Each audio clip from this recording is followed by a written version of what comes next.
South ఇండియాలోని అతి తక్కువ ధరలకి రత్నాలనందించే ఏకైక సంస్థ 6JVR. నమస్తే, నేను Keshav. Welcome to Suman TV. Andhra Pradesh రాజధాని అభివృద్ధికి సంబంధించి రాష్ట్ర ప్రభుత్వం ఎలాంటి ప్రణాళికలను సిద్ధం చేస్తుంది? ఒకవైపు ఔటర్ రింగ్ రోడ్ అంటుంది, మరోవైపు నుంచి గ్రీన్ ఫీల్డ్ హైవేల గురించి మాట్లాడుతుంది. ఆర్థికంగా ఎదుర్కొంటున్నటువంటి ఇబ్బందులు రాష్ట్రానికి భారం కాబోతున్నాయా? కేంద్రం అందించేటువంటి సహకారం ద్వారా ఈ ప్రాజెక్టులు కంప్లీట్ అయితే ఆంధ్రప్రదేశ్ రూపురేఖలు, ముఖ్యంగా హైదరాబాద్ అమరావతి మధ్య కనెక్టివిటీ ఏ విధంగా రూపాంతరం చెందబోతోంది? ఈ అంశంపైన విశ్లేషణ చూద్దాం. మనతో పాటు తెలుగుదేశం పార్టీ వాణిజ్య విభాగం వైస్ ప్రెసిడెంట్ కిరణ్ కలపాల గారు ఉన్నారు. కిరణ్ గారు నమస్కారం. నమస్తే. రియల్ ఎస్టేట్ అనగానే ఇప్పుడు రెండు రాష్ట్రాల్లో ఒక రకమైన స్తబ్దత ఉంది. ఆంధ్రప్రదేశ్లో అయితే ఇంతకు ముందర మరీ డల్గా ఉంది, ఇప్పుడు కొంచెం ఏదో లైట్ వెలుగుతుంది అనేటువంటి సంకేతాలు ఉన్నాయి. అమరావతి పనులు మొదలైతే ఇవి పీక్ స్టేజ్కి వెళ్తాయి అనేటువంటి విశ్లేషణ, రేట్లు పెరిగిపోయినాయి అని, ఎకరం 30 కోట్లకి వెళ్ళిపోయిందని, 40 కోట్లకి వెళ్ళిపోయింది, ఇలాంటి చర్చలన్నీ జరుగుతున్నాయి. అసలు ఏంటి వాస్తవానికి ఆంధ్రప్రదేశ్లో రియల్ ఎస్టేట్ పరిస్థితి ఎలా ఉంది ఇప్పుడు? అంటే గ్లోబల్ మార్కెట్ చూస్తేనండి ఆల్రెడీ కొద్దిగా స్తబ్దుగా ఉన్న మాట వాస్తవం. కానీ కాకపోతే దాని ఎఫెక్ట్ అమరావతి మీద ఎంత ఉంటుంది అంటే, ఆల్రెడీ చంద్రబాబు నాయుడు గారు వచ్చిన తర్వాత 2024 కూటమి ప్రభుత్వం ఘన విజయం తర్వాత ఒక పాజిటివ్ దృక్పథం అనేది ప్రజల్లో కలిగిందండి. ఎందుకంటే గత 5.5 సంవత్సరాలు అంటే ఒక రియల్ ఎస్టేటే కాదండి, ఏ రంగం కూడా ఆంధ్రప్రదేశ్లో బాగాలేదు. అంటే కంపారిటివ్లీ హైదరాబాద్తో పోల్చి చూస్తే జగన్మోహన్ రెడ్డి గారు ఎప్పుడైతే 2019లో ముఖ్యమంత్రిగా అడుగుపెట్టాడో ఆ రోజే ఒక భస్మాసుర అస్త్రంలాగా రాష్ట్రం మీద కన్నేసి, ఎవరు ఇన్వెస్టర్లు కాదు కదా, ఎవ్వరు అసలుకి ఆఖరికి సొంత రాష్ట్రంలో ఉన్న ప్రజలు కూడా 5 ఏళ్ళు వెళ్ళలేని పరిస్థితి. ఎందుకంటే ఇన్వెస్ట్మెంట్ల సంగతి తర్వాత అండి, సొంత ఊర్లకు కూడా వెళ్ళలేని పరిస్థితి. ఈయన చేసిన అఘాయిత్యాలు కానివ్వండి, అగడాలు కానివ్వండి, అన్నీ. ఇక తర్వాత ఈ 5 ఏళ్లలో తెలంగాణలో ఉన్న భూములు విపరీతంగా పెరిగిపోయాయండి. ఎందుకంటే అప్పుడు దాకా టీఆర్ఎస్ మీద ఒక 5 ఏళ్ళు నమ్మకంతో ప్రజలుంటే, ఎప్పుడైతే జగన్మోహన్ రెడ్డి వచ్చాడో ఈ తర్వాత మళ్ళీ టీఆర్ఎస్ సెకండ్ టైం వాళ్ళ పంట పండిందండి. రైజ్ అవడం కూడా మామూలు రైజ్ కాదండి, దీన్ని వాళ్ళు అడ్వాంటేజ్గా మార్చుకున్నారు. ఎలా అంటే బీఆర్ఎస్ నాయకులు ప్రతి ఒక్కరూ కొన్ని వేల కోట్లకు అధిపతులు అయిపోయారు. ఎలా షార్ట్ టైంలో. ఎందుకంటే అక్కడ అసలు ఏపీలో మార్కెటే లేదు. జగన్మోహన్ రెడ్డి దానికి తగ్గట్టుగా అభివృద్ధి అనేది లేకుండా కావాలని, అంటే వైకాపాలో కూడా చాలా మంది రాజకీయ నాయకులకు హైదరాబాదులో ఆస్తులు ఉండటం అదొక ప్రధాన కారణం. వ్యాపార లావాదేవీలన్నీ హైదరాబాదు, పొలిటికల్ లావాదేవీలు మాత్రం ఆంధ్రప్రదేశ్లో. అంటే ఆంధ్రప్రదేశ్ని ఎందుకు పనికి రాని ఒక రాష్ట్రంగా తయారు చేయాలని జగన్మోహన్ రెడ్డి కంకణం కట్టుకుని డైరెక్ట్గా కానీ ఇండైరెక్ట్గా కానీ రాష్ట్రాన్ని సర్వనాశనం చేసి ఇటు తెలంగాణ పెరిగేటట్టు, ఆ రోజు ఉన్న కేసీఆర్ కానీ జగన్మోహన్ రెడ్డికి ఉన్న చీకటి ఒప్పందంలో భాగంగా ఆంధ్రప్రదేశ్ని కిల్ చేశారు, ఇటు తెలంగాణని విపరీతంగా లేపేశారు. తర్వాత ఈ 2024-23లో కాంగ్రెస్ విజయం, అలానే 24లో ఇది తెలుగుదేశం పార్టీ కూటమి విజయం తర్వాత తారుమారు అయిపోయిందండి. మీరు గత ఆల్మోస్ట్ 10 నెలల కాలం చూస్తే హైదరాబాద్లో కూడా మార్కెట్ లేదు కనీసం. అంటే హైడ్రా అంటారు కానీ హైడ్రా ఒకటే కాదండి, హైడ్రా తీసుకొచ్చింది రేవంత్ రెడ్డి గారు ఒక పర్పస్ కోసం. అంటే హైదరాబాద్లో భూగర్భ జలాలు పెరగాలి అంటే కుంటలు, చెరువులు, ఇవన్నీ నాలాలు అక్రమంగా ఎవరైతే కట్టడాలు కట్టారో వాటి మీద టార్గెట్, కానీ రియల్ ఎస్టేట్ మీద టార్గెట్ కాదండి. అది జనాలు అర్థం కాక చాలామంది హైడ్రా ఎఫెక్ట్ అంటున్నారు. హైడ్రాకి రియల్ ఎస్టేట్ మార్కెట్కి సంబంధం లేదు. ఎవరైతే చెరువులు మూసేసి బిల్డింగ్లు కట్టి వాళ్ళు అక్రమంగా కట్టి, అంటే దానికి సహకరించిన గవర్నమెంట్ ఉద్యోగులు, టౌన్ ప్లానింగ్ వాళ్ళు కానివ్వండి, రెవెన్యూ డిపార్ట్మెంట్ కానివ్వండి, జిహెచ్ఎంసీ కానివ్వండి, వాళ్ళందరూ దాంట్లో భాగమే. వాళ్ళందరూ అక్రమంగా అంటే కొంత డబ్బులు ముట్ట చెప్తే ఎన్ఓసీలు ఇచ్చేశారు, కట్టేశారు, అయిపోయింది. వాళ్ళ టార్గెట్టే. కానీ ఎందుకంటే ఈ రోజున హైదరాబాద్లో 2012లో ఏదైతే నీరు హైదరాబాద్కు వచ్చిందో, కృష్ణా గోదావరి జలాలు, ఆ రోజు ఉన్న డిమాండ్ని బట్టి, అంటే ఆ రోజు డిమాండ్ తక్కువ ఉంది, వాటర్ సప్లై ఎక్కువ ఉంది. ఈ రోజున 2012 నుండి ఇప్పటి వరకు, అంటే ఈ 12 సంవత్సరాల కాలంలో హైదరాబాద్ డిమాండ్ పెరిగింది. సప్లై ఏదైతే ఉందో 2012లో అదే సప్లై ఇప్పుడు కొనసాగుతుంది. సో అందుకనే హైదరాబాద్కి వాటర్ ప్రాబ్లం ఇప్పుడు వస్తుంది. అది గమనించే రేవంత్ రెడ్డి గారు ఏం చేశారంటే, వర్షాలు పడినప్పుడు ఆ జలాలు, మిగులు జలాలు ఏ అయితే ఉన్నాయో ఊరికే వృధాగా పోకుండా భూగర్భ జలాలను పెంచాలి, చెరువులు కుంటలు ఉండాలి. హైదరాబాద్లో ఈ రోజున 7,000 చెరువులు అక్రమానికి గురైనాయండి. 7,000 చెరువులు. అంటే 7,000 చెరువులు కనుక ఉండాల్సి వస్తే వర్షం పడిన నీరు భూమిలో ఇంకిపోయి తర్వాత మిగులు ఏదైతే ఉందో కుంటల్లో చెరువుల్లోకి వెళ్తే ఆటోమేటిక్గా భూగర్భ జలాలు ఉంటాయి. వాటిని దృష్టిలో పెట్టుకుని హైడ్రాని తీసుకొస్తే, లేదు ప్రభుత్వ అంటే పార్కులు లేఅవుట్స్ వేసిన తర్వాత పార్కులు కబ్జా గురవుతున్నాయి, ప్రభుత్వ స్థలాలు కబ్జా గురవుతున్నాయి అని ఆయన హైడ్రాని తీసుకొస్తే దానికి రియల్ ఎస్టేట్తో లింక్ పెట్టారు.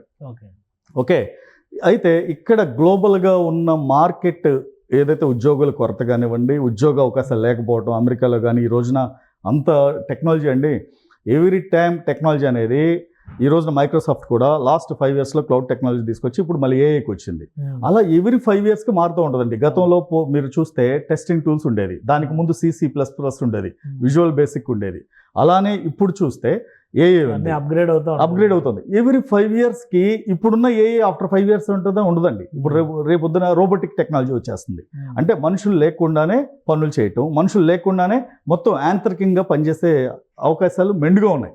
అలాంటప్పుడు ఈ ఐటీ అనేది ఎప్పుడు శాశ్వతం కాదండి. ఈ రోజున డొనాల్డ్ ట్రంప్ కూడా ఈరోజు అమెరికా ప్రెసిడెంట్ అయిన తర్వాత మ్యానుఫ్యాక్చరింగ్ మనం ఏదైతే మిస్ అయ్యామో గత 20-30 ఏళ్లలో, ఇప్పుడు మళ్ళీ అంటే ఇప్పుడు అమెరికా చూస్తే మీరు ప్రతిదీ వేరే కంట్రీ నుండి ప్రోడక్ట్ని ఇంపోర్ట్ చేసుకుని, అంటే అక్కడ వాళ్ళ కంట్రీ నీట్గా క్లీన్ అండ్ నీట్గా ఉండాలనే కాన్సెప్ట్తో ప్రతిదీ చైనా, ఇండియా, బంగ్లాదేశ్, వియత్నాం ఇలా వేరే దేశాల మీద ఆధారపడింది. ఈ రోజున ఎప్పుడైతే అదేంటి మ్యానుఫ్యాక్చరింగ్ లేదని డిసైడ్ అయ్యాడో, ఇప్పుడు రియలైజ్ అయ్యి మ్యానుఫ్యాక్చరింగ్ యూనిట్స్ మనం యూఎస్లోనే పెట్టాలి అని కంకణం కట్టుకున్నాడు.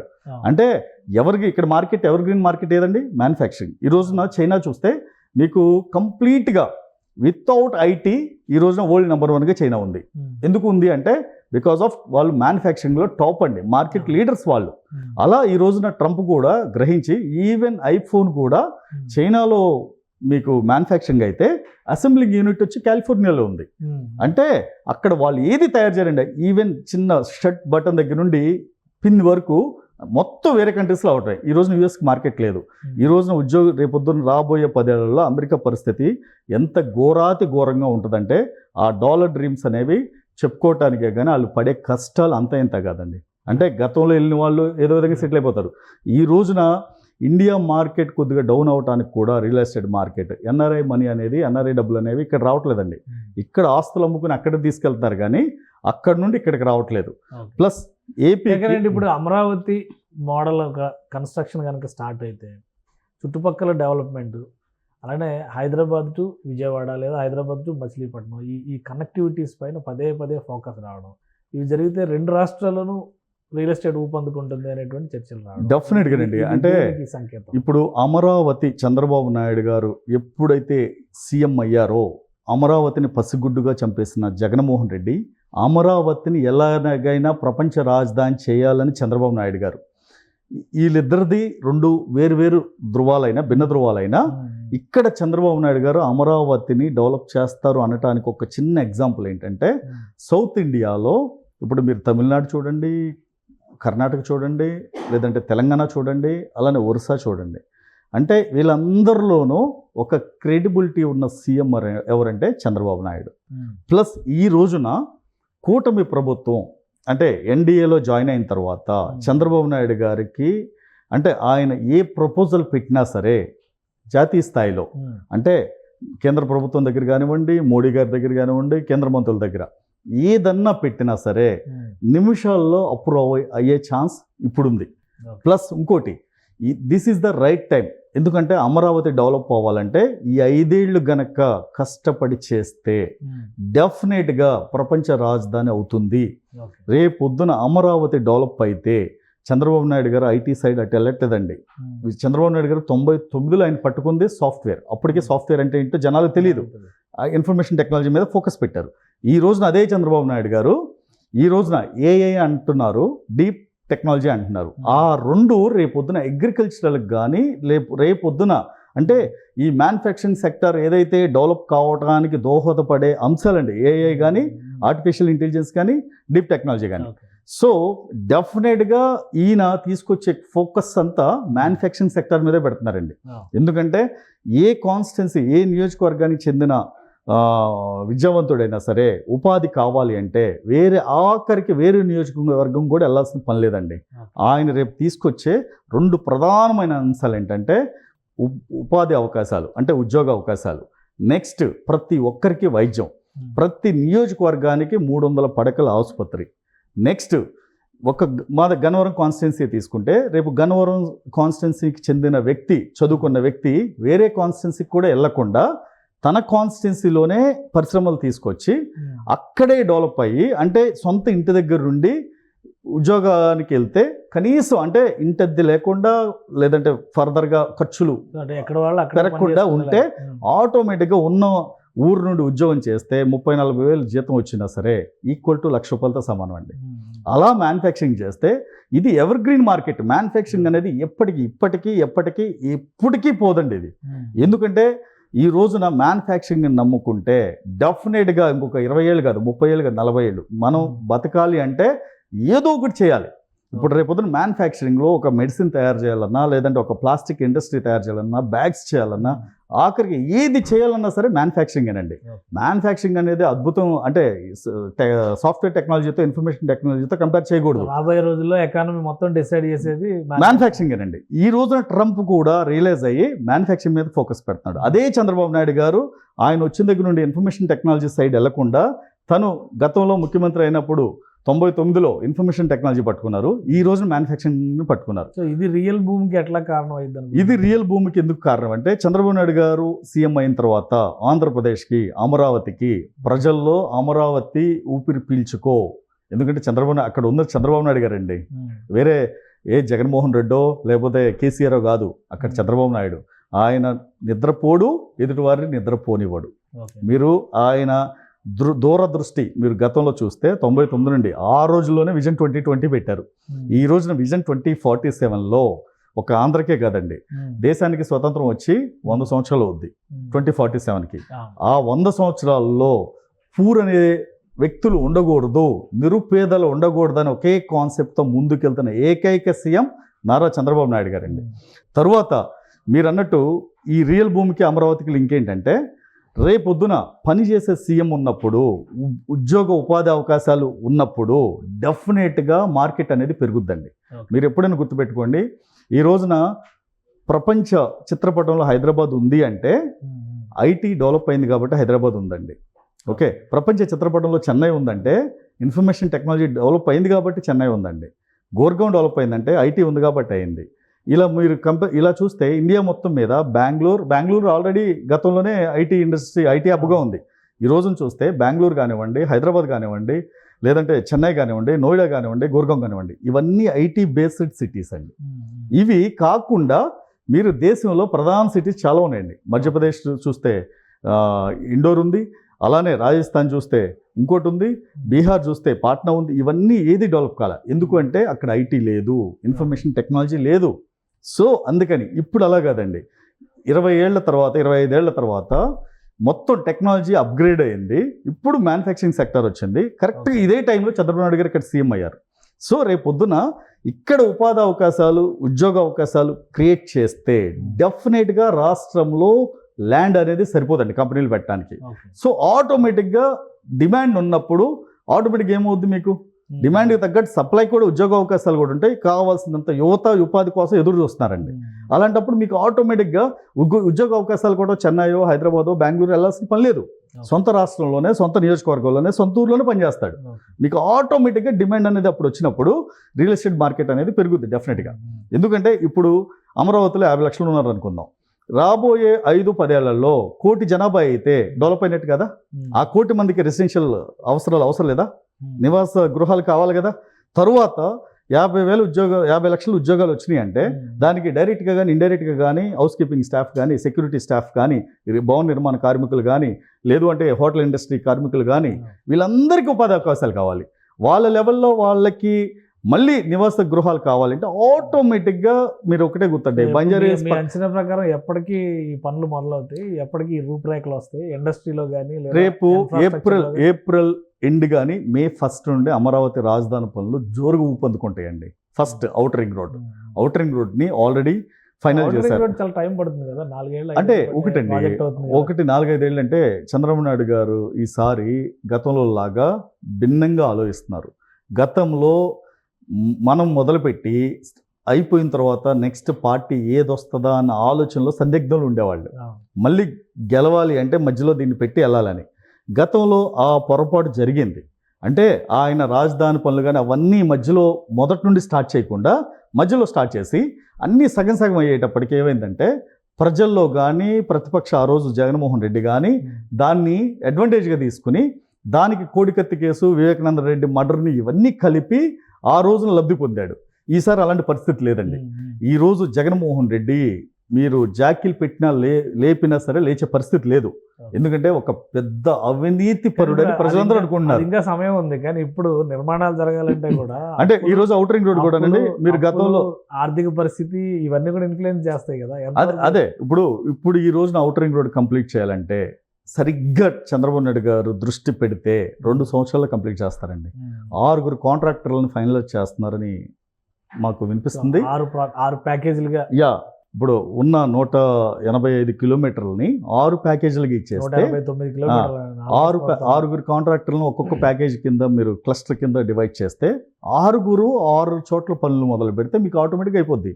తర్వాత నిర్మాణ రంగం అంటారా, ఇప్పుడు ఐఏఎస్లకు కానీ ఐపీఎస్లకు కానీ అక్కడ ఉన్న ప్రభుత్వ అధికారులకు కానీ ఎల్ఎన్టీ ఉంది, షాపూర్ పల్లంజీ ఉంది, పెద్ద పెద్ద నిర్మాణ సంస్థలు నవయుగం ఉంది, ఇలా పెద్ద పెద్ద నిర్మాణ సంస్థలు ఉన్నాయి. వాళ్ళు లాస్ట్ టైం చేసింది కూడా ఈ కంపెనీలే కదా. ఇప్పుడు అంటే మరి ఈ కంపెనీలు అంటేనండి, ఇప్పుడు వాళ్ళు పెద్ద నిర్మాణ సంస్థలు, వాళ్ళు గతంలో జగన్మోహన్ రెడ్డికి పనిచేస్తారు, ఇప్పుడున్న చంద్రబాబు నాయుడు గారు పనిచేస్తారు. వాళ్ళది ఏంటంటే కార్పొరేట్ వ్యవస్థ కాబట్టి ఇక్కడ రాజకీయ పార్టీలు ఏ ఉన్నా వాళ్ళకి అనవసరం. వాళ్ళు ఏ ప్రభుత్వం ఉన్నా వాళ్ళు కాంట్రాక్టులు వస్తాయి, ఏ ప్రభుత్వం ఉన్నా వాళ్ళు పనిచేస్తారు. సో ఇలాంటి పెద్ద పెద్ద నిర్మాణ సంస్థలు ఏంటంటే ఈ కార్పొరేట్ కల్చర్ ఉన్న వాళ్ళు ఏ ప్రభుత్వానికి అనుకూలంగా ఉండరు, ఏ ప్రభుత్వానికి వ్యతిరేకంగా ఉండరు.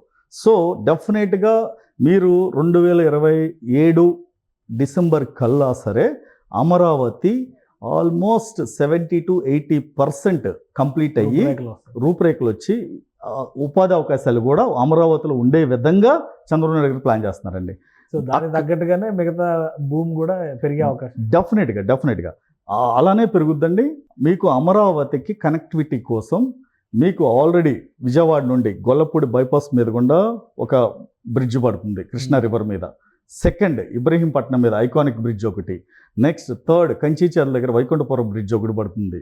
ఫోర్త్ మీకు అచ్చంపేట నుండి జగ్గేపేటని కనెక్ట్ చేయడానికి ఒక బ్రిడ్జ్ ఒకటి పడుతుంది. Next outer ring road bridge ఒకటి వస్తుంది. మీకు ఆటోమేటిక్గా ఈ మధ్యలో రివర్ ఏదైతే 4 కిలోమీటర్స్ ఉందో రివర్ డిస్టెన్స్, దాని మీద 5 బ్రిడ్జిలు పడితే ఆటోమేటిక్గా ఇటు అటు పెద్ద తేడా లేదండి.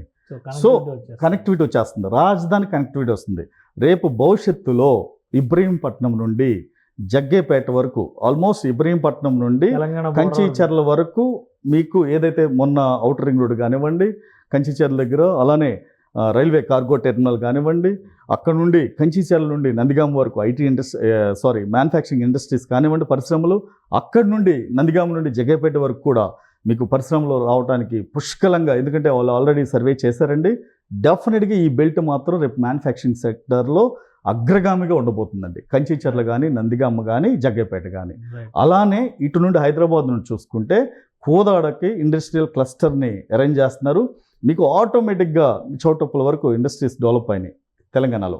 ఇక మిగిలిందల్లా మీకు 120 కిలోమీటర్స్. అక్కడ నుండి కోదాడ నుండి చేస్తే మీకు ఆల్మోస్ట్ సూర్యాపేటకి జస్ట్ 50 కిలోమీటర్స్. ఇది కూడా రేపు భవిష్యత్తులో రాబోయే 10 ఏళ్ల కాలంలో ఈ Hyderabad Vijayawada, Hyderabad Machilipatnam road connectivity 6 lines road అయితే, పోర్ట్ డెవలప్ అయితే ఆటోమేటిక్గా ఈ 2 అంటే ఈ హైదరాబాద్ అమరావతి మధ్య గ్యాప్ తగ్గిపోయి ఆటోమేటిక్గా డెవలప్మెంటే కనిపిస్తుందండి. ఇక్కడ ఎకనామిక్ యాక్టివిటీ మరింత పెరిగే అవకాశం డెఫినెట్గా. ఈ రోజున మచిలీపట్నం పోర్ట్ డెవలప్ అయితే హైదరాబాద్ నుండి వచ్చే అంటే సీ ఐసీడీ మొత్తం చెన్నై పోర్ట్ నుండి వచ్చే ఐసీడీ మొత్తం రేపు మచిలీపట్నం పోర్ట్ నుండి వస్తే వాళ్ళకి 300 కిలోమీటర్లు ఫ్రైట్ ఛార్జెస్ తగ్గిపోతాయి, ట్రాన్స్పోర్టేషన్ ఛార్జెస్ తగ్గిపోతాయి ఆటోమేటిక్గా. మీకు కనెక్టివిటీ హైదరాబాద్ నుండి 3 అవర్స్లో మచిలీపట్నం వెళ్ళే విధంగా గ్రీన్ఫీల్డ్ హైవే కూడా ఒకటి ప్లాన్ చేస్తున్నారు.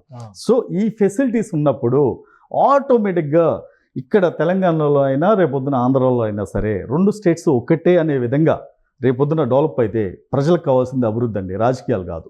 ప్రజలకు కావాల్సింది రాజకీయంగా లబ్ధి పొందటం కాదు. వాళ్ళు కాళ్ళ మీద వాళ్ళు నిలబడి వాళ్ళకున్న ఎకరమో 2 ఎకరాలు ఆర్థికంగా నిలబడితే, ఆర్థికంగా స్థితిమంతులైతే వాళ్ళకి అది చాలు.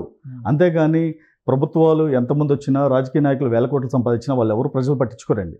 డెఫినెట్గా రాబోయే కాలంలో అమరావతి డెవలప్ అవుతుంది. దానికి కేంద్ర బిందువు అమరావతి. విజయవాడ మీదకుండా, విజయవాడకి మీరు ఎటు చూసినా సరే మీరు పెద్ద రేడియస్ వేసుకుంటే విజయవాడ నుండి మీకు విజయవాడ, అమరావతి, గుంటూరు 3 కలిసిపోతాయండి.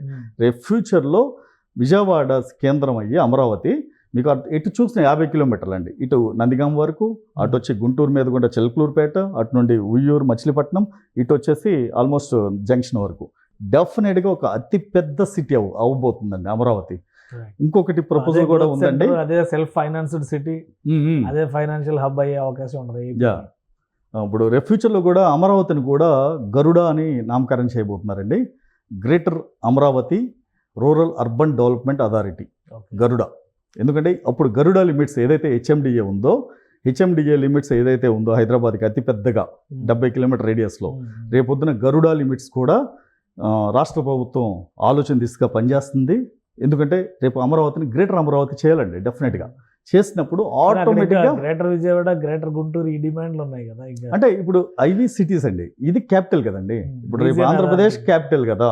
సో ఇప్పుడు రేపు పొద్దున హైదరాబాద్లో కూడా గ్రేటర్ హైదరాబాద్ ఉంది, ప్లస్ అలానే పక్కనున్న సిటీ వరంగల్ ఉంది. 2 గంటల్లో గ్రేటర్ వరంగల్ చేస్తారు వాళ్ళు. గ్రేటర్ కరీంనగర్ చేయొచ్చు, ఎందుకంటే అక్కడ ఉన్న ఫెసిలిటీస్ని బట్టి చేయొచ్చు. రేపు పొద్దున గ్రేటర్ అమరావతి చేశారంటే దానికి గనక గరుడ నామకరణం చేయాలన్న ప్రపోజల్ ఉంది.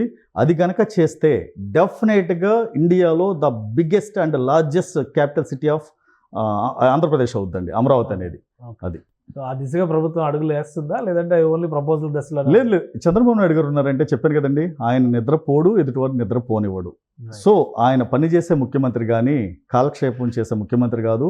ఆయన ఈ రోజుకి మార్నింగ్ 6 గంటల నుండి అర్ధరాత్రి 12 గంటల వరకు పనిచేసే ముఖ్యమంత్రి. జగన్మోహన్ రెడ్డి లాగా 10 గంటల బయటకు వచ్చి 5 గంటలకి దుకాణం సర్దేసే ముఖ్యమంత్రి కాదండి. ఎందుకంటే ఈయన దగ్గర ఐఏఎస్లు అలాగే పనిచేస్తారు, ఐపీఎస్లు అలాగే పనిచేస్తారు, పొలిటీషియన్స్ కూడా అలాగే పనిచేస్తారు, రాజకీయ నాయకులు కూడా. చంద్రబాబు నాయుడు గారు అలాగే పనిచేస్తారు. సో పనిచేసే ముఖ్యమంత్రి ఉంటే ప్రజలు 3 కాలాల పాటు ఆదరిస్తే రాష్ట్రం డెవలప్ అవుద్ది. ప్రజలు ఈసారి ఆ దిశగా 2029లో చంద్రబాబు నాయుడు గారు వచ్చి ఓటు అడగకపోయినా ప్రజలు ఓటు ద్వారా మద్దతు తెలపాలి. అది. థ్యాంక్ యూ కిరణ్ గారు.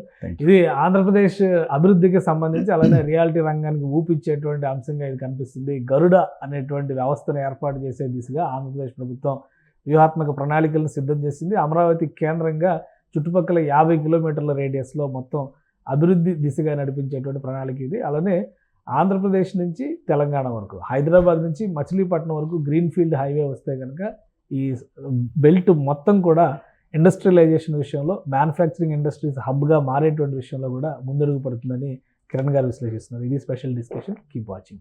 సుమన్ టీవీలో మీ పర్సనల్ అండ్ బిజినెస్ ప్రమోషన్స్ కోసం కింది నెంబర్కి కాంటాక్ట్ చేయండి.